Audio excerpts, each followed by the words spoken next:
Hello everyone. So today we are starting with the FYJC, the very first chapter, some basic concepts of chemistry. तो पहले जान लेते हैं कि इस चैप्टर में हम लोग क्या क्या पढ़ने वाले, what are the things which we are going to study in this chapter. ठीक है, तो सबसे पहले तो हम ये जानेंगे what do we mean by chemistry as a subject. Secondly, we will discuss about the branch of chemistry. Third, we are going to discuss about the classification of matter. And the fourth, we are going to discuss about laws of chemical combination, atomic mass and molecular mass, and mole concept. तो ऐसा है बच्चों कि जब भी हमें chemistry पढ़ना है, as we get from 10th standard to 11th standard, तो कुछ बेसिक नॉलेज हमारे पास केमिस्ट्री की होनी चाहिए, जिसके बेस पे हम लोगों का आगे का स्टडी जो है पूरा डिपेंड करेगा. इसीलिए चैप्टर का नाम भी रखा गया है some basic concepts of chemistry. तो इस चैप्टर में जो अपने FY जैसे की जो टेक्स्ट बुक है स्टेट बोर्ड की या NCERT की, उसमें भी जो इन्फॉर्मेशन दिया है वो काफ़ी लिमिटेड है, तो उसको हम लोग थोड़ा सा एक्स्ट्रा भी पढ़ेंगे इस डिस्कशन के दौरान. तो जब भी हमें केमिस्ट्री में अगर हमको नीट देना है या JEE देना है या JEE एडवांस देना है, तो we should have some very very broad knowledge about the chemistry. तो सबसे पहले जब केमिस्ट्री पढ़ना है तो केमिस्ट्री की कुछ बेसिक इन्फॉर्मेशन होती है, बेसिक बातें होती है, बेसिक टर्मिनोलॉजी होता है, जो वर्ड्स होते हैं उसको हमें समझ में आना चाहिए कि कब हम एटम कहेंगे, कब हम एलिमेंट कहेंगे, कब हम मॉलिक्यूल कहेंगे. तो ये सब चीज़ें हम इस चैप्टर में या इस वीडियो में हम सब डिस्कस करने वाले धीरे धीरे. तो ये हमारा जो सबसे पहला वीडियो है, इसमें मैं कुछ बातें डिस्कस करूंगा and then I will keep on uploading the various information video based on this concept of chemistry and gradually we'll go to the mole concept, because इस चैप्टर में अगर सबसे इंपॉर्टेंट पार्ट कोई आता है तो mole concept. As per entrance point of view अगर बोलेंगे तो मोल कंसेप्ट का कनेक्शन. अब दूसरी बात, मोल कंसेप्ट जो है वो आपका 12th standard plus JEE plus NEET plus MHT CET सब में यूज होता है. तो ये एक बहुत ही फेमस और वेल नोन कंसेप्ट है और इम्पॉर्टेंट कंसेप्ट है, तो इसके बारे में हम डेफिनेटली डिस्कस करेंगे. ठीक है, तो पहले ये लिस्ट ले लो और फिर हम लोग आगे बढ़ते हैं. ठीक है,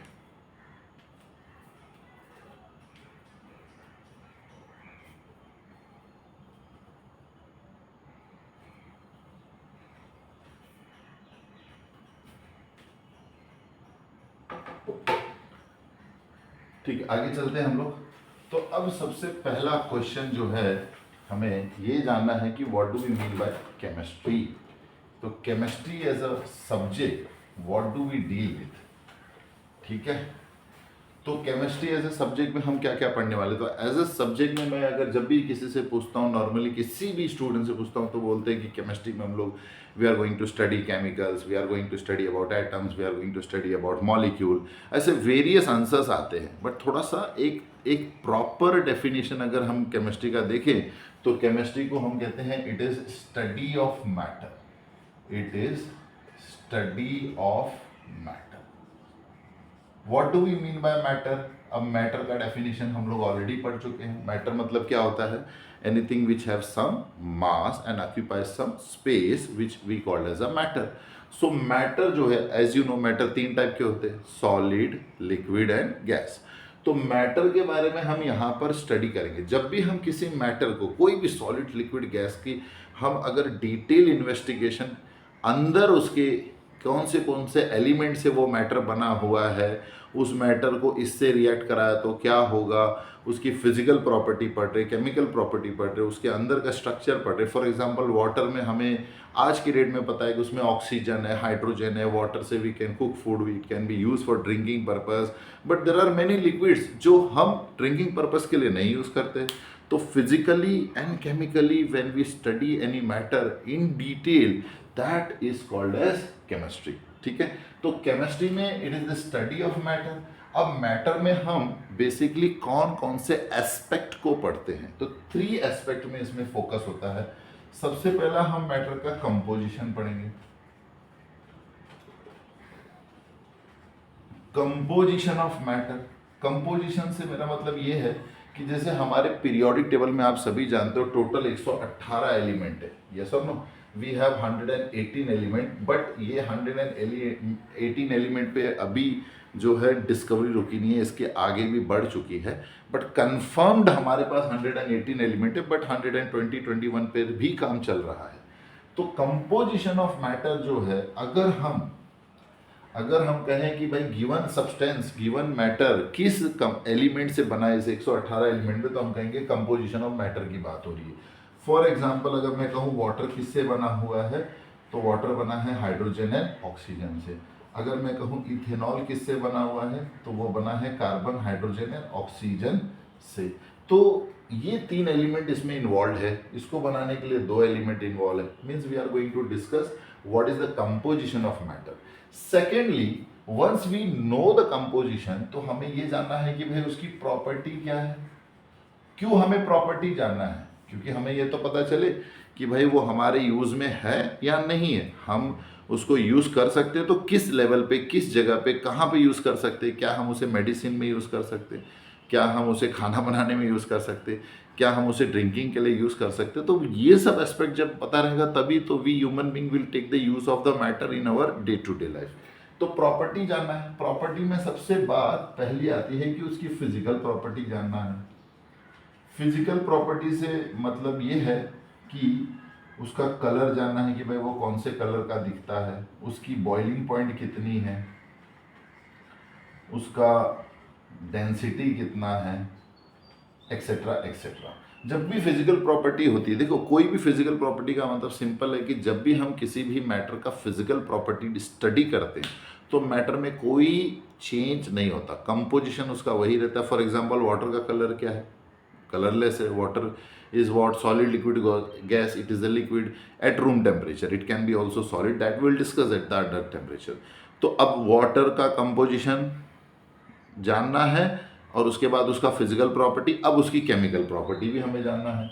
तो केमिकल प्रॉपर्टी में क्या आ जाता है कि भाई वो अगर हम किसी दूसरे सब्सटेंस से या मैटर से या एलिमेंट से रिएक्ट कराएंगे तो क्या रिएक्शन देगा। ये सबसे इंपॉर्टेंट एस्पेक्ट है कि कोई भी चीज़, देखिए अगर कोई पर्टिकुलर पर्सन जब बीमार होता है तो डॉक्टर उसको क्या देता है, ड्रग देता है, मेडिसिन देता है। मेडिसिन मतलब क्या है, it is a molecule, it has some chemical composition, it will go in the body and it will react with the virus in the body, bacteria in the body या disease के साथ वो fight करता है। तो what reaction will take place, that goes to the research level. So there are so many compounds in the nature, उन सभी का हमें ये पता चलना चाहिए कि भाई वो केमिकल कंपोजिशन क्या है, उसका फिजिकल प्रॉपर्टी क्या है, केमिकल प्रॉपर्टी क्या है। Then we will decide whether it is useful और not useful, whether we can take it in our day to day life और नॉट। और if we have to take, तो कौन से लेवल पे लेंगे उसको, मेडिसिन लेवल पे लेंगे या रेगुलर बेस पे लेंगे, या कहीं अभी जैसे फॉर एग्जाम्पल अगर पेट्रोल ले लो, we are using for running a vehicle. So there are various things in the nature, in the matter, we have to study in detail about all this thing. Only then we can live on this earth. Otherwise, we will not know what matter is of what use. So that is why chemistry becomes a very important part of our life. Okay, take this.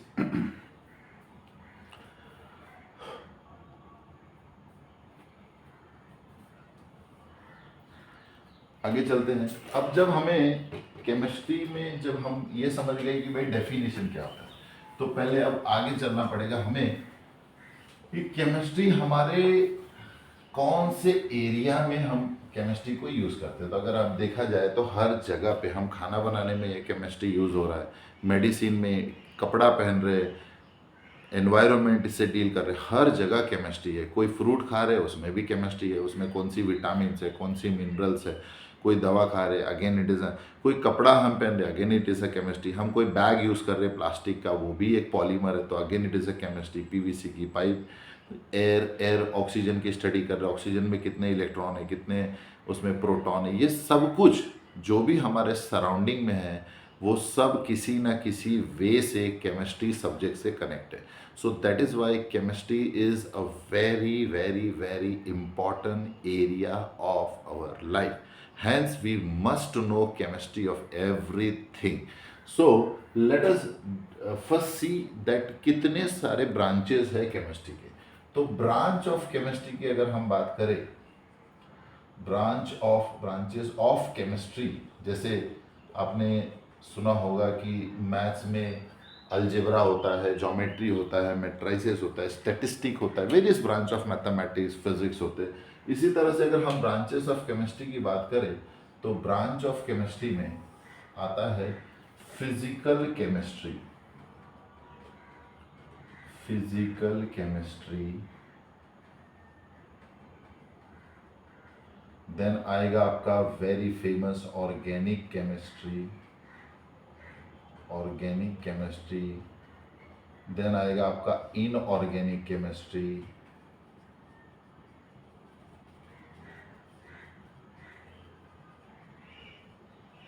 then it will come analytical chemistry,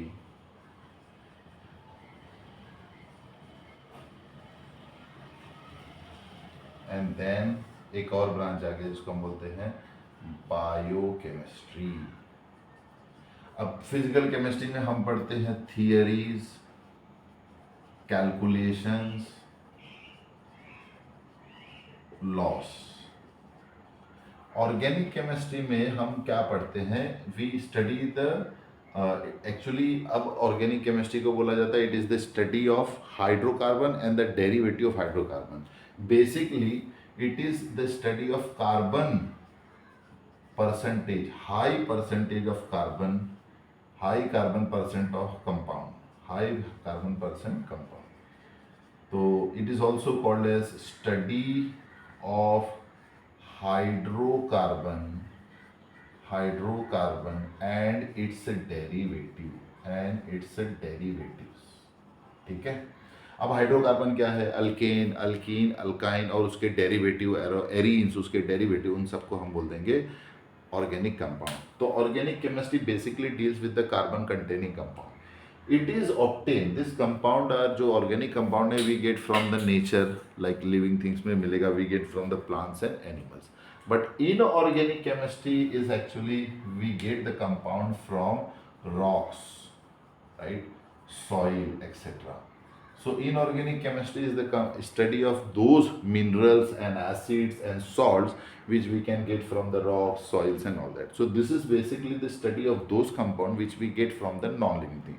अगर हम इसे classify करें तो these are the compound which we get from organic living things and these are the which we get from non-living things. But basically बहुत पहले ऐसा बोला जाता था कि it can be only obtained from the nature, but organic chemistry आज जाके हमें पता चला है we can design millions of organic compound in the laboratory.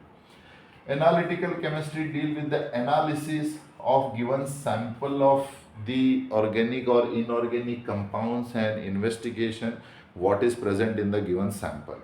This is of two category analysis. There is a qualitative analysis, qualitative and quantitative analysis. Quantitative analysis. So when we have to find what is present in the given sample, it is qualitative, and when we have to find how much the given sample contains the particular element or species, then we will call it as quantitative. Biochemistry deals with the compounds which are present in the living things, right, like vitamins, minerals और आपका minerals हो गया, vitamins हो गया, carbohydrates, proteins, fats, इन सब के बारे में डिस्कस करेंगे तो it will go to the biochemistry branch. ठीक है, ले लीजिए।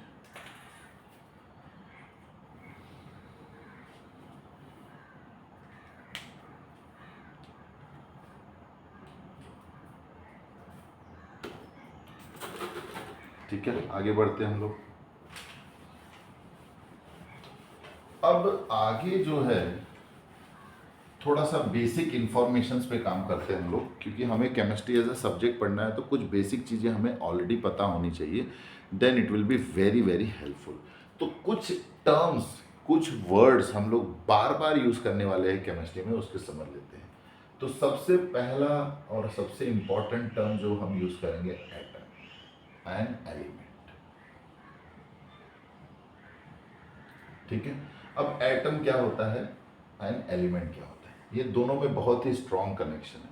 देखिए, element is the collection of same type of atom. Element is the collection of same type of atom. Suppose करो ये कोई एक एटम है, एक एलिमेंट है जिसमें एक ही टाइप के एटम्स बैठे। सपोज करो ये गोल्ड है, if it is a gold, ठीक है, गोल्ड, गोल्ड का जो सिंबल है वो AU है, ठीक है। तो अगर इसका एक स्मॉलेस्ट पार्टिकल में कंसीडर करूं तो इसी चीज को मैं क्या बोलूंगा, एटम। तो what is element? It is the collection of same type of atom. And what is atom? It is the smallest particle of element. तो इस तरह से हम कहेंगे कि atom it is smallest particle of element, ठीक है। अब जब एलिमेंट होता है उसमें usually atoms are not combined, they are just held together by intermolecular force. यहाँ पर जो एटम्स है they are held together by intermolecular force. यहाँ पर एक फिजिकल फोर्स है जिसने इस एटम्स को होल्ड कर रखे रखा। फॉर एग्जांपल गोल्ड एक सॉलिड सब्सटेंस है, बट अगर मैं गोल्ड को मेल्ट करूंगा तो वो लिक्विड में जाएगा, तो ये एटम्स के बीच में स्पेसिंग बढ़ जाएगी, बिकॉज एक फोर्स ऑफ अट्रैक्शन है जो होल्ड करके रखा हुआ है वो वीक होता जाता है, ठीक है। तो एलिमेंट में एटम्स के बीच में प्योरली फिजिकल फोर्स होता है। बट एलिमेंट में और एक कैटेगरी आती है, ऐसे एलिमेंट भी होते हैं जिसमें दो एटम्स कंबाइंड फॉर्म में होते हैं। जैसे कि अगर हम ऑक्सीजन ले लें तो नेचर में oxygen is present in two O2 form, combined form में, इसलिए हम इसे क्या कहेंगे, oxygen is present in diatomic state. हम कहते हैं ऑक्सीजन डाई एटॉमिक स्टेट में होता है नेचर। इसी तरह से ऑक्सीजन ट्राई एटॉमिक स्टेट में ओजोन होता है। नॉर्मली ऑक्सीजन हुआ, नाइट्रोजन हुआ और halogens fluorine, chlorine, bromine, iodine, they are existing in diatomic state. तो बेसिकली इनको हम एटम तो नहीं कहेंगे, बट इन्हें हम एलिमेंट कह सकते हैं। हम इसे एलिमेंट कह सकते हैं, क्यों? क्योंकि दो द ऑक्सीजन आर कंबाइंड, वो कंबाइंड है बट सारे सेम एटम है इसमें, तो ये एलिमेंट के कैटेगरी में आएगा। पर अब यहाँ पर हम इसके स्मॉलेस्ट पार्ट को हम एलिमेंट नहीं कहेंगे, हम इसे मॉलिक्यूल कहेंगे। क्यों? क्योंकि मॉलिक्यूल क्या होता है, molecule is formed by combination of two और मोर और मेनी एटम्स, ठीक है। तो एटम्स ये एटॉमिक स्टेट में कहेंगे, हम इसे एटम कहेंगे, इसे हम मॉलिक्यूल कहेंगे। एक O2 अगर यहाँ से निकाल दिया जाए तो इसे हम कहेंगे मॉलिक्यूल। अब इसे हम कहेंगे मॉलिक्यूल ऑफ एलिमेंट और इसे हम कहेंगे एटम ऑफ एलिमेंट। क्यों? क्योंकि यहाँ एटम्स के बीच में प्योरली फिजिकल फोर्स है, यहाँ पर भी फिजिकल फोर्स है, पर दो ऑक्सीजन के बीच में there is a chemical bond, there is a chemical bond, there is a chemical bond. Chemical bond आ गया, केमिकल फोर्स आ गया, तो वो डेफिनेटली मॉलिक्यूल होगा।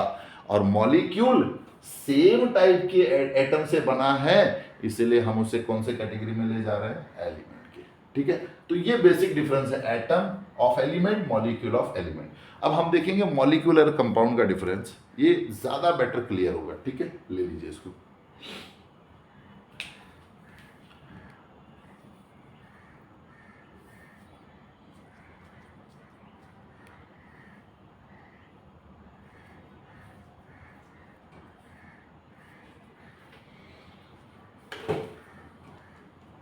ठीक है, तो होपफुली आप लोगों ने लिख लिया होगा। रब करता हूं मैं।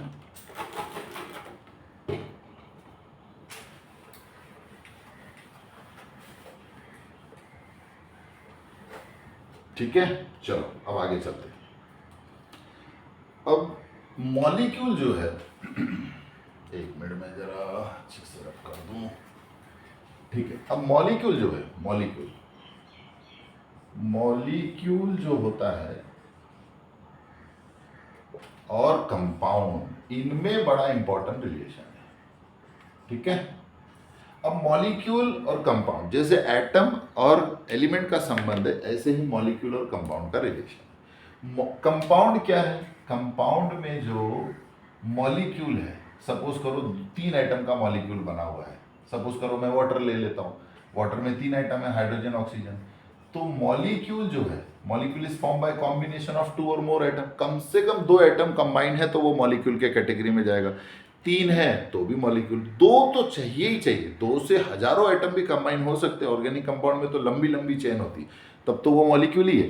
बट बेसिकली कम से कम 2। अभी जैसे एक आयरन पीस है, Fe है, तो यहाँ पर सारे एटॉमिक स्टेट में है, तो ये मॉलिक्यूल के कैटेगरी में नहीं जाएगा। मॉलिक्यूल के कैटेगरी में तभी जाएगा जब कम से कम 2 एटम कंबाइन है, और 2 से ज़्यादा कंबाइन है तो और अच्छी बात है। तो चलो एक कंपाउंड हमने कंसीडर करा है जिसमें 3 एटम है। हम फॉर एग्जांपल मैं वाटर ले लूं या फिर कार्बन डाइऑक्साइड ले सकते हैं। कार्बन डाइऑक्साइड में 3 एटम है, 2 oxygen 1 carbon.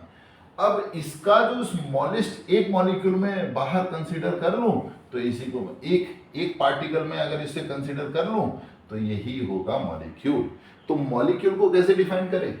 It is smallest particle of compound. It is smallest particle of compound. तो कंपाउंड क्या है? It is collection of same type of molecule.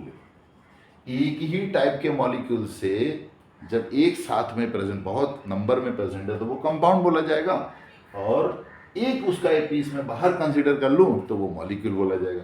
चलो एक एग्जांपल लेते तो ज़्यादा बेटर समझेगा। सपोज एक ग्लास वाटर है, या फिर हम कहते हैं कि चलो एक डब्बे में हमने यूरिया रखा हुआ है। यूरिया का फॉर्मूला होता है NH2CONH2, ठीक है। अब इसमें बहुत सारे यूरिया के मॉलिक्यूल अंदर है, इसलिए इसको हम क्या कहेंगे कि भाई ये यूरिया कंपाउंड है।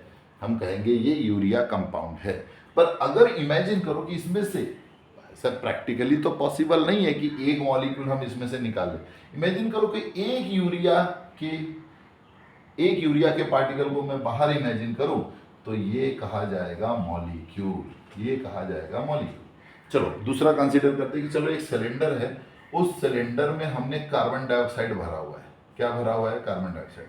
तो मैं ये नहीं कहूंगा कि इसमें कार्बन डाइऑक्साइड का जो है मॉलिक्यूल है। हम कह सकते हैं कार्बन डाइऑक्साइड मॉलिक्यूल भरा है, लेकिन एज अ होल इसको हम कहेंगे कार्बन डाइऑक्साइड कंपाउंड। उसमें से अगर एक मॉलिक्यूल निकाल दो तो कार्बन डाइऑक्साइड मॉलिक्यूल बोला जाएगा, तो एक पार्टिकल, ठीक है। तो यहाँ पर एकदम क्लियर हो गया कि भाई एटम क्या है, एलिमेंट क्या है, मॉलिक्यूल है, कंपाउंड क्या है। अब इसमें थोड़ी बातें क्लियर कर लेते हैं। एक बार मैं आपको लिखना है तो लिख लीजिए, मैं रब कर दिया।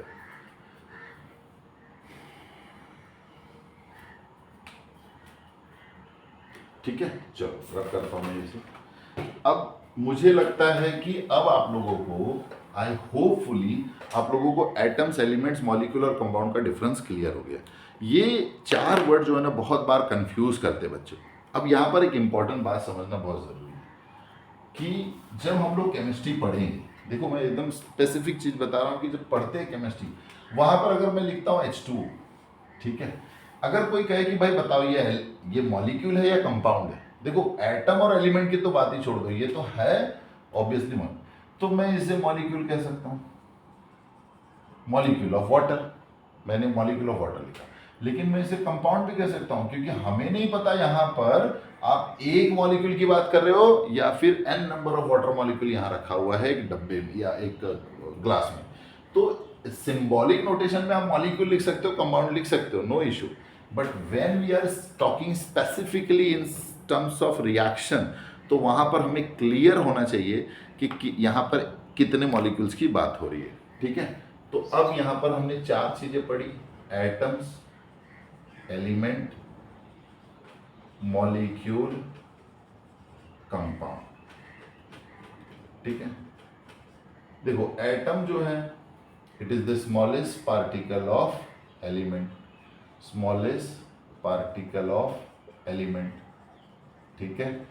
अच्छा, एलिमेंट का जो टेक्निकल डेफिनेशन है, मॉलिक्यूल का, कंपाउंड का जो डेफिनेशन टेक्स्ट बुक में दिया है उसमें क्या रह जाएगा कि elements can not B simplified, can not be broken into simpler substance, but compound can be broken. Obviously water है, उसको अगर हम लोग तोड़ेंगे तो उसमें हाइड्रोजन ऑक्सीजन मिलेगा, पर एलिमेंट को अगर हम तोड़ेंगे तो उसका सिंपलर सब्सटेंस नहीं मिलेगा, प्रोवाइडेड वो एलिमेंट डायटोमिक स्टेट वाला, जैसे ऑक्सीजन है तो उसको तोड़ के ऑक्सीजन ही मिलेगा, बट वहां पर मिल सकता है। तो in that case we have to be careful.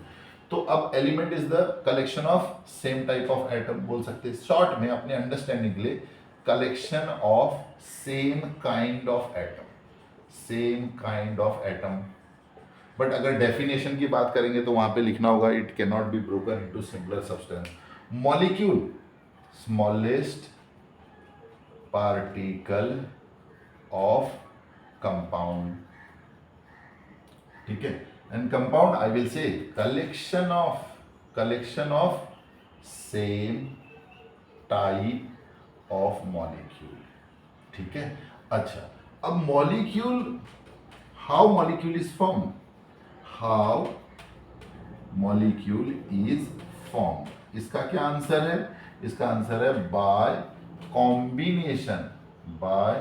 combination of two or more atoms. By combination of two or more atoms.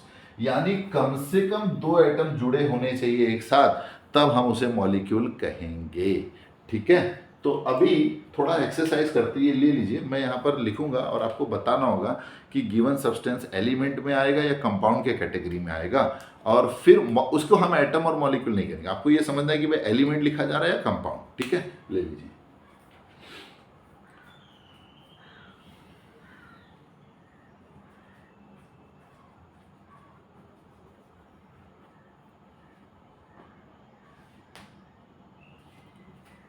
ठीक है. तो अब मैं थोड़ा एक्सरसाइज करते हैं हम लोग, तो हमें क्लियर होगा कि हमारा कंसेप्ट क्लियर है. आते हैं. पहला काम, आइडेंटिफाई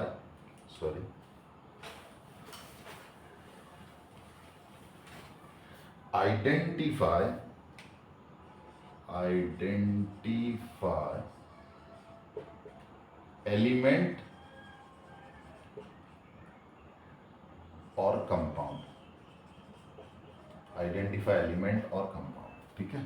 तो सबसे पहले लिखता हूं मैं gold, second I am writing carbon dioxide, third C6H12O6, fourth O2, 5 we will take H2SO4, 6 we will take NaCl, 7 we will take P4, 8 we can take S8, 9 we will take water, and 10th we can take calcium. ठीक है. अब हमें इसमें सिर्फ ये identify करना है कि कौन एलिमेंट है और कौन कंपाउंड. पहला टास्क सिंपल है. तो gold I will take it as element. Gold will be considered as a element. क्यों? Because it is made up of only same item. दूसरा आइटम यहाँ है ही नहीं. CO2, दो अलग अलग आइटम आ गए, कार्बन एंड ऑक्सीजन, तो ये हो गया कंपाउंड. यहाँ पे तो तीन अलग अलग आइटम है, अगेन कंपाउंड. यहाँ पे दो सेम आइटम है तो एलिमेंट. यहाँ पर अलग अलग आइटम है तो कंपाउंड. यहाँ पे अलग अलग आइटम है तो कंपाउंड. यहाँ पर सारे चार फॉस्फोरस एक साथ है पर चारों के चारों फॉस्फोरस है तो element. Again this is element. Again this is compound, and this is also called as compound. ठीक है.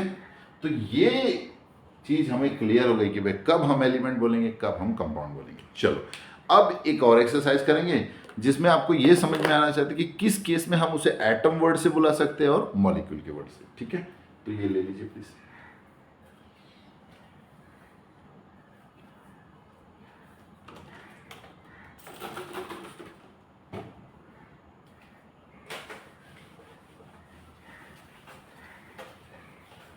तो ये हमारा आज के लिए लास्ट एक्सरसाइज रहेगा. फिर नेक्स्ट लेक्चर में हम लोग करेंगे क्लासिफिकेशन ऑफ मैटर.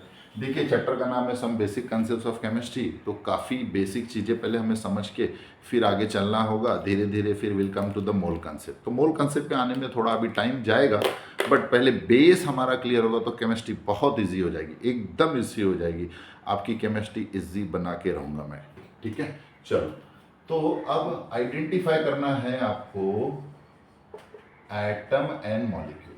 एटम और मॉलिक्यूल ये चीज आपको पता करना है. ठीक है. तो सबसे पहले हम लिखते हैं CO.